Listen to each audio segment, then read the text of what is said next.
Hi. Already நம்ம பெரமையா கோவில் திருவிழா என்னென்னலாம் பண்ணோம் அப்படின்றது பார்ட் 1ல் போட்டிருக்கோம் இல்லையா? அதோட கண்டினியூஷன் தான் இது. நீங்கள் பார்ட் 1 பார்க்கல அப்படின்னா நம்ம சேனலில் இருக்குது, பார்த்துட்டு இந்த வீடியோக்கு வாங்க. இப்போ நம்ம மட்டன் குழம்புக்கு தான் ரெடி பண்ணிகிட்ருக்கோம். சோம்பு, ஜீரகம், மிளகு இதை நம்ம நல்லா வறுத்துட்டு பொடி பண்ணி ஆட் பண்ணோம்னா மட்டன் குழம்பு ரொம்ப டேஸ்ட்டாக இருக்கும். ஃபர்ஸ்ட் பாத்திரம் வச்சுட்டு பாத்திரம் ஹீட் ஆனதுக்கப்புறம் எண்ணெய் ஆட் பண்ணிக்கோங்க. அதுக்கப்புறம் ஹோல் ஸ்பைசஸ் ஆட் பண்ணிட்டு சின்ன வெங்காயம் ரொம்ப பொடிசாக நறுக்கி ஆட் பண்ணிக்கோங்க. சின்ன வெங்காயம் ஆட் பண்ணும்போது நமக்கு டேஸ்ட் ரொம்ப நல்லாயிருக்கும். மட்டன் குழம்புன்னு கிடையாது, நம்ம எந்த குழம்பா இருந்தாலுமே சின்ன வெங்காயம் கொஞ்சம் அதிகமாக ஆட் பண்ணோம் அப்படின்னா நம்ம டேஸ்ட் நல்லாயிருக்கும். நெக்ஸ்ட்டு தக்காளி ஆட் பண்ணிவிட்டு அது வதங்கிறதுக்காக உப்பும் ஆட் பண்ணி நல்லா வதக்கிக்கோங்க. வெங்காயம் தக்காளி நல்லா குக் ஆகிட்டு நமக்கு ஒரு பேஸ்ட் கன்சிஸ்டன்சியில் வரும்போது நமக்கு டேஸ்ட் ரொம்ப சூப்பராக இருக்கும் குழம்புல. நெக்ஸ்ட்டு இஞ்சி பூண்டு பேஸ்ட் ஆட் பண்ணிட்டு நல்லா மிக்ஸ் பண்ணிக்கோங்க. மிளகாத்தூள் பிளெயின் மிளகாய்த்தூள் தான். ஸோ அதில் 2 ஸ்பூன் போட்டு அதுக்கு 4 ஸ்பூன் மல்லித்தூள் ஆட் பண்ணிக்கிட்டோம். இது வீட்டிலே ப்ரிப்பேர் பண்ணது தான். ஸோ அதை தண்ணி மிக்ஸ் பண்ணி ஆட் பண்ணிக்கோங்க. நெக்ஸ்ட் அதை மிக்ஸ் பண்ணி தண்ணி எவ்வளோ தேவையோ அவ்வளோ ஆட் பண்ணிவிட்டு மட்டன் ஆல்ரெடி வேக வச்சுருந்தது, குக்கரில் தான் வேக வச்சுருந்தோம். இஞ்சி பூண்டு பேஸ்ட்டு போட்டு அதையும் இதோட ஆட் பண்ணிக்கோங்க. அந்த தண்ணியும் சேர்த்து ஆட் பண்ணிங்கன்னா தான் டேஸ்ட் ரொம்ப நல்லாயிருக்கும். சைட் பை சைட் குழம்புக்கு தேவையான தேங்காயும் அரைச்சி பேஸ்ட் பண்ணிக்கிட்டாச்சு. நம்ம ஃபர்ஸ்ட் அரைச்சி ரெடி பண்ணோம் இல்லையா, சோம்பு, ஜீரகம், மிளகுத்தூள் அதில் 2 ஸ்பூன் ஆட் பண்ணிட்டு குழம்பு நல்லா கொதிக்க விடுங்க. ஃபைனலாக தேங்காய் ஆட் பண்ணிக்கோங்க. தேங்காய் ஆட் பண்ணி கொஞ்சம் கொதிச்சதுக்கப்புறம் பார்த்திங்கன்னா உங்களுக்கு இந்த மாதிரி மேலே எண்ணெய் பிரிஞ்சு வரும். இந்த மாதிரி எண்ணெய் பிரிஞ்சு வந்தாலே மசாலாஸோட ஸ்மெல்லாம் இல்லாமல் குழம்பு நல்லா டேஸ்ட்டாகவே இருக்கும். இந்த கன்சிஸ்டன்சியில் நம்ம இறக்கிட்டோம்னாலே டேஸ்ட் ரொம்ப சூப்பராக இருக்கும். அவ்வளோதான், மட்டன் குழம்பு ரெடி ஆயிடுச்சு. நெக்ஸ்ட் நம்ம ஈரல் அண்ட் செவரொட்டி சேர்த்து நம்ம ஒரு கிரேவி எப்படி பண்ணுறதுன்னு பார்க்கலாம். ஈரல் அண்ட் செவரொட்டி ரெண்டுமே பார்த்திங்கன்னா ரொம்ப கம்மியான குவான்டிட்டி தான் இருக்கும். ஸோ அதனால் ரெண்டையும் சேர்த்து ஒரு கிரேவி பண்ணலாம் அப்படின்னு சொல்லி தான் பண்ணியிருந்தோம். ஃபர்ஸ்ட் கொஞ்சம் மஞ்சள்தூள் ஆட் பண்ணிக்கிட்டு கரம் மசாலா, மல்லித்தூள், இஞ்சி பூண்டு பேஸ்ட் ஆட் பண்ணிக்கோங்க. நமக்கு காரம் எவ்வளோ தேவையோ அவ்வளோ மிளகாய்த்தூள் ஆட் பண்ணிவிட்டு கொஞ்சம் தேங்காய் பால் பிழிஞ்சு விட்டுக்கிட்டோம். ஃபைனலாக நமக்கு உப்பு எவ்வளோ தேவையோ அவ்வளோ ஆட் பண்ணிட்டு நல்லா மிக்ஸ் பண்ணிக்கிட்டோம்.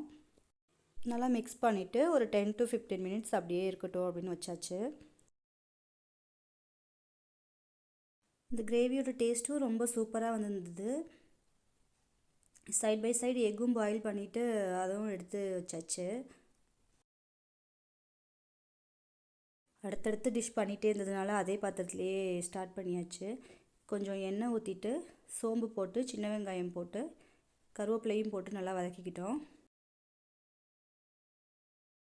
சின்ன வெங்காயம் கலர் சேஞ்ச் ஆகிற வரைக்கும் கொஞ்சம் நல்லா வதக்கிக்கிட்டோம்.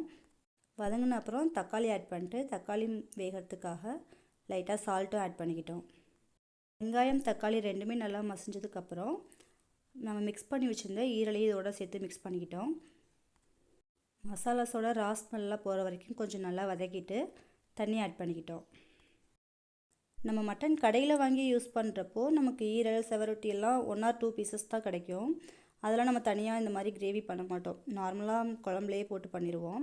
பட் இந்த மாதிரி உங்களுக்கு பல்காக கிடச்சிச்சின்னா இந்த மெத்தடில் ட்ரை பண்ணி பாருங்கள். டேஸ்ட் ரொம்ப சூப்பராக வந்துச்சு. நல்லா ட்ரை ஆனதுக்கப்புறம் ஆஃப் பண்ணிடலாம், அவ்வளோதான். நீங்கள் கிரேவியாக செஞ்சு சாப்பிட்டாலும் நல்லாயிருக்கும், கொஞ்சம் இந்த மாதிரி ட்ரையாக பண்ணி சாப்பிட்டாலும் நல்லாயிருக்கும். நெக்ஸ்ட்டு நம்ம இவ்வளோ பண்ணும்போது ரசம் வைக்கலனா எப்படி, ஸோ மட்டன் ரசமும் சேர்த்து வச்சாச்சு. நம்ம வீட்டில் கேஸ் ஸ்டவ்வில் பண்ணும்போது சிம்மில் வச்சுட்டு ரொம்ப ஸ்லோவாக பண்ணுவோம். பட் அடுப்பில் பண்ணும்போது எல்லாமே நம்ம ரெடியாக வச்சுட்டு டக்குன்னு பண்ணால் தான் ரொம்ப ஃபாஸ்ட்டாக பண்ண முடியுது. இல்லைன்னா கொஞ்சம் எல்லாமே கொஞ்சம் ஓவர் குக் ஆன மாதிரி ஆகிடும். ஸோ கரெக்டான இதெல்லாம் நம்ம ரெடி பண்ணி வச்சுட்டு ஸ்டார்ட் பண்ணோம் அப்படின்னா ஒர்க் கொஞ்சம் ஃபாஸ்ட்டாகவே முடிஞ்சிடுது. ஆல்மோஸ்ட் ரசமும் தாளிச்சாச்சு. ரசம் மேலே கொஞ்சம் லைட்டாக நுரைச்சி வரும்போது ஒரு கொதி ஆஃப் பண்ணிட்டோம்னாலே போதும். ரொம்ப நேரம் கொதிக்க வச்சோம்னா ரசம் நல்லா இருக்காது. மேலே இந்த மாதிரி வந்துடுச்சு பார்த்திங்களா. இதுக்கப்புறம் மல்லி இலை போட்டு இறக்கிடலாம், அவ்வளோதான். வேறு பாத்திரத்தில் ரசம் ட்ரான்ஸ்ஃபர் பண்ணி வச்சாச்சு. அடுத்து பார்த்திங்கன்னா ஆட்டோட மூளை ஃப்ரை தான் பண்ண போகிறோம். மூளை நல்லா வாஷ் பண்ணி எடுத்துக்கிட்டோம். நெக்ஸ்ட்டு ஜீரகம், மிளகு ரெண்டையும் பவுடர் பண்ணி இதோட ஆட் பண்ணிக்கிட்டோம். நெக்ஸ்ட் அதுக்கு தேவையான அளவு சால்ட் ஆட் பண்ணிட்டு நல்லா மிக்ஸ் பண்ணிக்கிட்டோம்.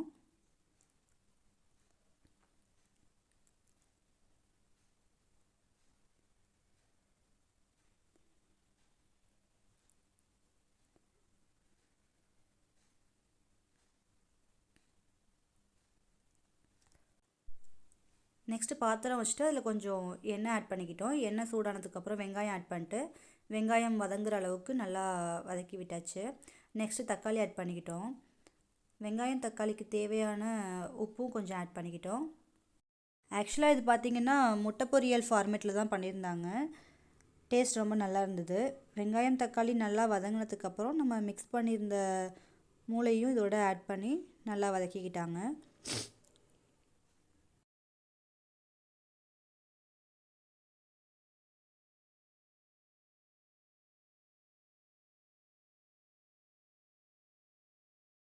ஆட் பண்ணதும் நல்லா மிக்ஸ் பண்ணி விட்டுக்கிட்டோம். இல்லைனா அது அடியில் பிடிச்சிடுற மாதிரி இருந்தது.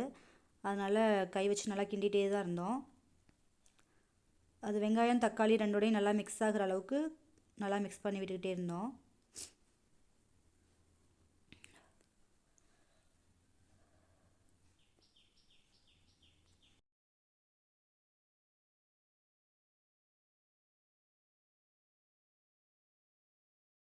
மூளை நல்லா குக் ஆனதுக்கப்புறம் ஃபைனலாக 2 முட்டை மட்டும் அதில் உடச்சி ஊற்றி அகைன் கிண்டிக்கிட்டோம்.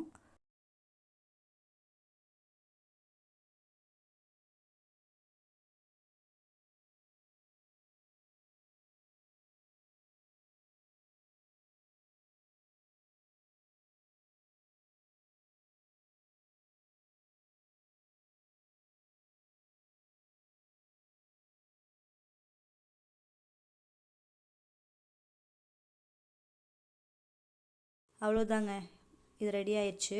இதோட இதை இறக்கி வச்சிடலாம். இன்னும் பெண்டிங் பார்த்திங்கன்னா நமக்கு தலைக்கறியும் குடல் குழம்பு தாங்க பேலன்ஸ் இருக்குது. ஆல்மோஸ்ட் இப்போவே 3 o'clock ஆயிடுச்சு. அம்மா குடல் அலசிட்டு இருந்தாங்க. சரி தலைக்கறி செய்யலாம் அப்படின்னு சொல்லிட்டு ஸ்டார்ட் பண்ணிட்டோம். தலைக்கறியுமே நாங்கள் மட்டன் குழம்பு மெத்தடில் தாங்க வச்சுருந்தோம். புதுசாக எந்த மெத்தடும் ட்ரை பண்ணல. மட்டன் குழம்பு எப்படி வைப்போமோ அதே மாதிரி தான் ஸ்பைசஸ்லாம் போட்டுட்டு வெங்காயம் தக்காளி போட்டு வதக்கிட்டு ஒன்றா டைரெக்டாகவே மட்டன் ஆட் பண்ணி விசில் வச்சிடலாம் அப்படின்னு சொல்லிட்டு குக்கரில் தான் பண்ணிகிட்டு இருந்தோம். டைமும் ரொம்ப ஆயிடுச்சு அப்படின்றதுனால சரி ஓகே இது அப்படியே பாதியோடையே ஸ்டாப் பண்ணிடலாம், லேட்டாக பண்ணிக்கலாம், இருக்கிறத வச்சு எல்லோரும் சாப்பிட்டுட்டு அதுக்கப்புறமா பண்ணிக்கலாம், நைட்டுக்கு இதை யூஸ் பண்ணிக்கலாம் அப்படின்றதுனால இதை பாதியோடையே ஸ்டாப் பண்ணிட்டோம்.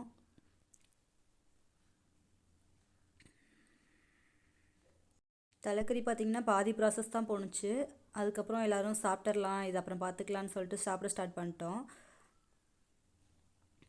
குக்கர் விசில் வச்சுட்டு நாங்கள் எல்லோரும் போய் சாப்பிட ஆரம்பிச்சிட்டோம்.